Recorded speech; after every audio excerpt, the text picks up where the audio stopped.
이원하 변호사의 사건 X파일.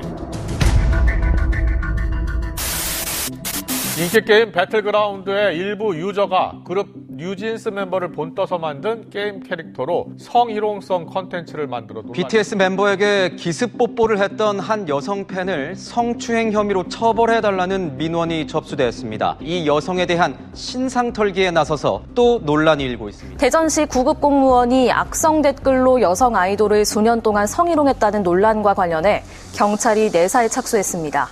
예전엔 해외에 나가 대한민국에 대해 물어보면 삼성 혹은 현대 이런 대기업을 이야기하는 경우가 많았습니다. 그런데 요즘은 많이 달라졌다고 하죠. 이젠 K-팝 스타, 아이돌이 대한민국을 대표하는 이미지로 떠오른 겁니다.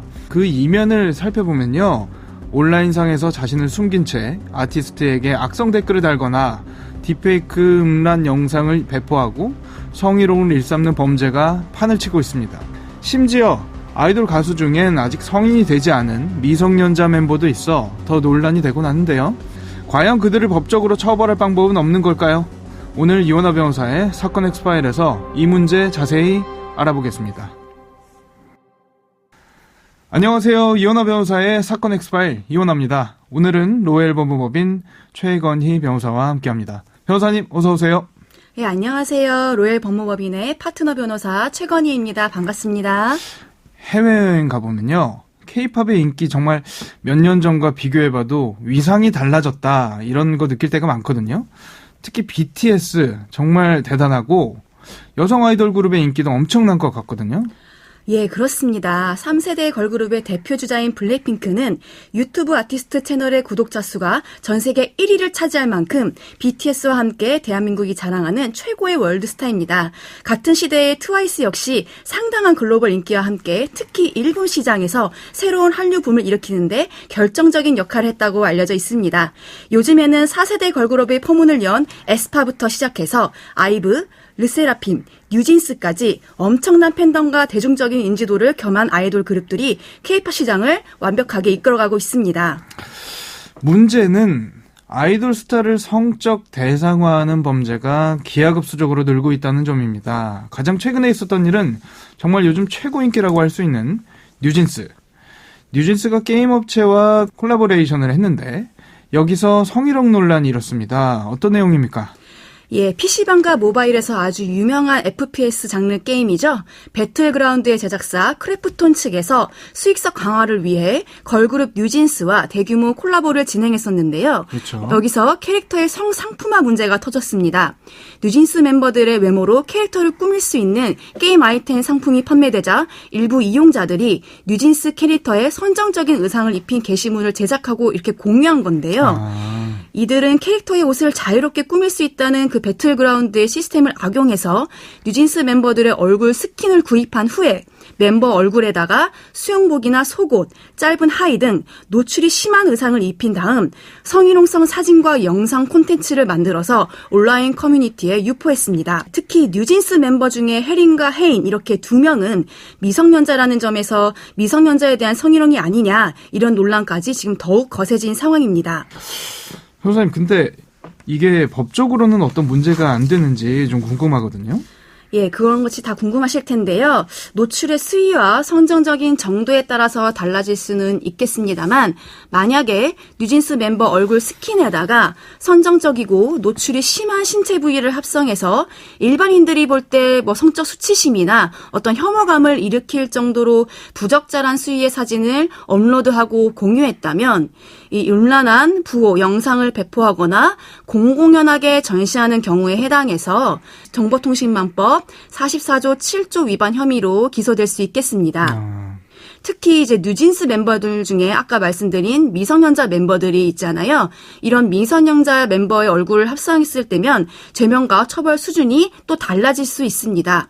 아직 미성년자인 뉴진스 혜린이나 혜인 멤버 얼굴 그 스킨에다가 노출이 심한 신체 부위를 합성해서 어떠한 성적 수치심을 불러일으킬 만한 그러한 콘텐츠라면 미성년자를 대상으로 한 음란문을 제작했다고 판단을 해서요. 이걸 배포했을 경우 아동 청소년 성보호에 관한 법률 11조 1항 사망, 이런 조항에 따라서 음란물 제작, 배포 등으로 처벌받을 수 있으니 이 점 각별히 유의하셔야겠습니다. 그런데 일부 이용자들 사이에서는 이런 말도 나왔습니다. 유료로 구매했고 사전에 공지도 없었는데 자유롭게 커스터마이징 가능하다더니 마음대로 기능 제한해도 되는 거냐 불만이라는 거거든요. 만약에 이용자들이 이 점을 법적으로 문제 삼는다면 문제가 될 수도 있는 건가요?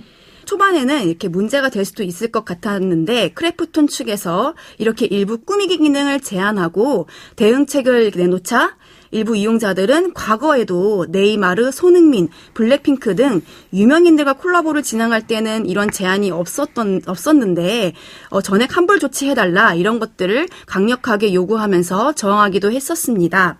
아까 언급드린 아동 청소년 성보호에 관한 법률 이런 심의 규정을 준수하기 위해서는 제작자 측에서 어쩔 수 없이 일부 커스터마이징을 제한하는 것 정도가 이용자들도 감수해야 될 부분이기에 법적으로 문제 삼기는 좀 어려울 수 있어 보입니다. 하지만 원래는 자유로운 커스터마이징을 원했기 때문에 이를 이유로 전액 환불을 요구한다면 이러한 이용자들의 요청은 아마도 받아들여질 수 있을 것으로 보이고요. 실제로 최근 이 크래프톤 측에서 전액 환불을 해주기로 조치를 했다고 알려져 있습니다. 연관지어서 살펴볼 대목이 요즘 메타버스 같은 가상 공간에서 아바타로 꾸며진 가상 아이돌, 가상 모델 이런 게 인기라고 하더라고요. 그러면 가상 아이돌을 상대로 성희롱에 해당될 만한 발언이나 행위를 할 경우 궁금한 건 피해자가 사람이 아니라 가상인물이잖아요. 예. 법적으로 처벌할 수 있나요? 이 부분이 많이 궁금하실 텐데요. 결론부터 말씀드리면 가상의 인물이더라도 노출 사진을 합성해서 제작하거나 유포했을 때 법에 위반돼서 처벌받을 수 있습니다.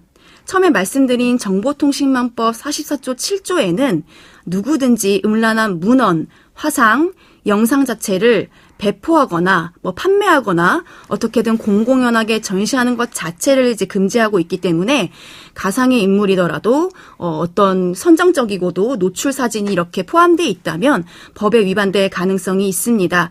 특히나 그 가상의 인물이 아동이거나 청소년이라면 아동 청소년 성보호에 관한 법률 위반으로 더더욱 중한 처벌을 받으실 수 있습니다.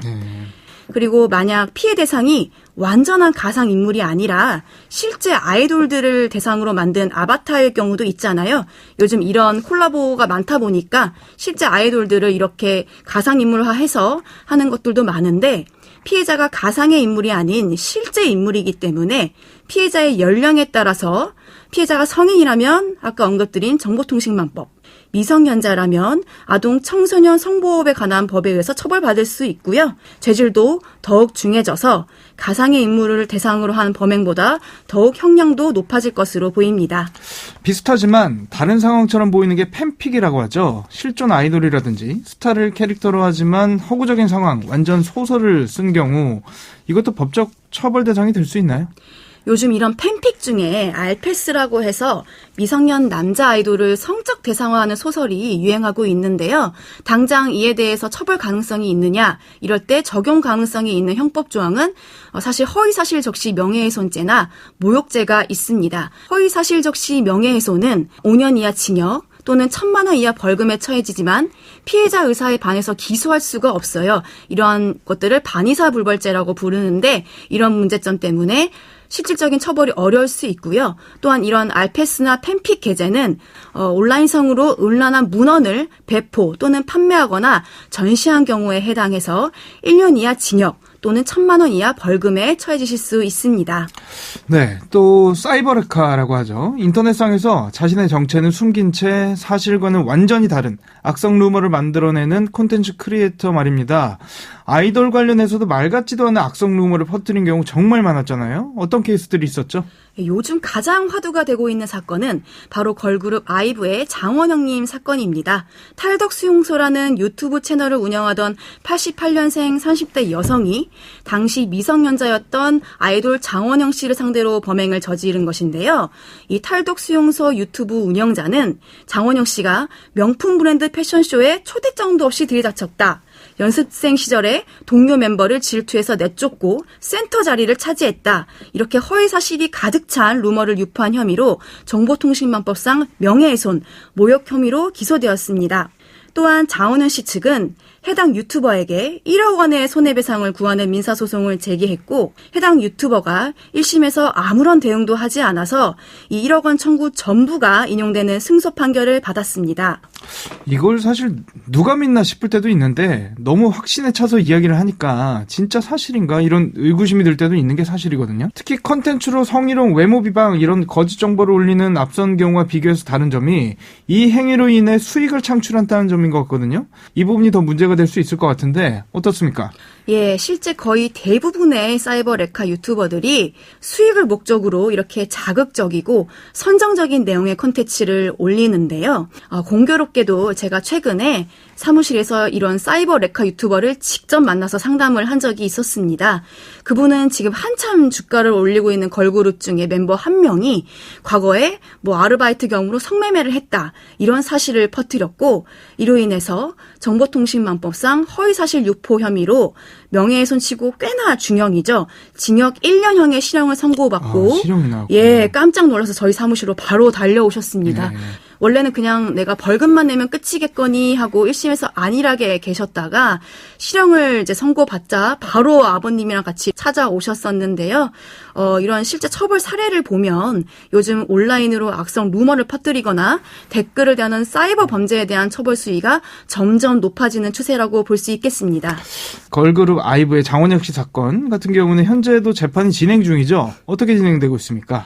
예, 장원현 씨 개인적으로 아까 언급드린 탈덕 수용소 유튜버에게 제기한 민사소송은 1심에서 유튜버가 아무런 대응도 하지 않아서 전부 승소로 판결이 났다가 해당 유튜버가 항소를 제기했습니다. 그래서 현재 항소심이 진행 중이고요.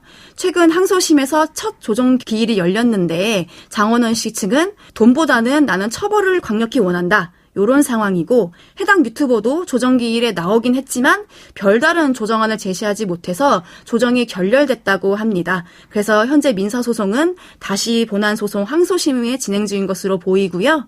장원현 씨 소속사인 스타쉽 엔터테인먼트 측도 별도로 해당 유튜버에게 민사소송을 제기해서 소송이 계속 중입니다. 그리고 형사소송의 경우에는요. 최근 검찰이 탈덕수용소 채널 운영자를 정보통신망법 명예훼손 등의 혐의로 지난 5월 14일에 불구속 기소했습니다. 그래서 현재 공판이 진행 중에 있습니다. 최근에 이런 일도 있었습니다. 방탄소년단의 마청이죠. 진이 전역을 했는데 팬미팅 1000명의 팬과 포옹을 나누는 이벤트가 있었단 말이죠. 그런데 이 자리에서 일부 팬이 기습 뽀뽀를 해서 성추행 논란이 일었는데 실제 팬들이 고발도 한 모양이더라고요. 이거 처벌 가능한가요? 예, 아무래도 피해자가 원하지 않는 스킨십은 성추행에 해당될 수 있습니다.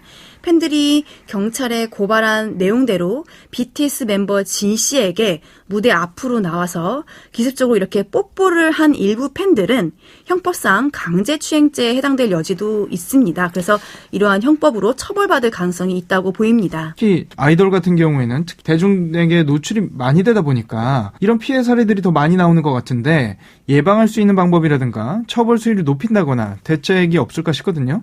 아직도 그 온라인상에서 단순 명예훼손이나 모욕 범죄들은 사실 처벌 수위가 좀 약한 편입니다. 그에 대한 금전적 책임도 좀 미미하기 때문에 이런 범죄들을 사람들이 쉽게 생각하고 이렇게 저지르는 것이 아닐까라는 생각을 해봅니다. 저는 아까 언급했던 장원영 씨 소송 사례가 굉장히 모범적이라고 생각하는데요. 악성 루머를 퍼뜨리는 유튜버들을 가차없이 형사고소하고 또 상당한 금액의 금전적 손해배상을 청구해서 또 다른 그 연예인들의 피해를 막았던 것처럼 이런 사례들이 더더욱 많아져야 자연스레 동종 범죄가 이렇게 줄어들지 않을까 생각해보고 또 바라봅니다. 사건 엑스파일 오늘은 아이돌 스타를 둘러싼 모욕, 성희롱 범죄에 대한 이야기 나눠봤습니다. 무조건적인 처벌이 능사는 아닙니다만 인터넷 뒤에서 숨어 누군가를 성적 대상화하는 일, 이거 명백히 범죄라는 점 따끔히 알려줄 필요도 있지 않을까요? 끝곡으로 뉴진스의 쿨 위드 유 들려드리면서 이 시간 마치겠습니다. 여러분은 모두 변호받아 마땅한 사람들입니다. 사건 엑스파일! 여러분 고맙습니다. 감사합니다.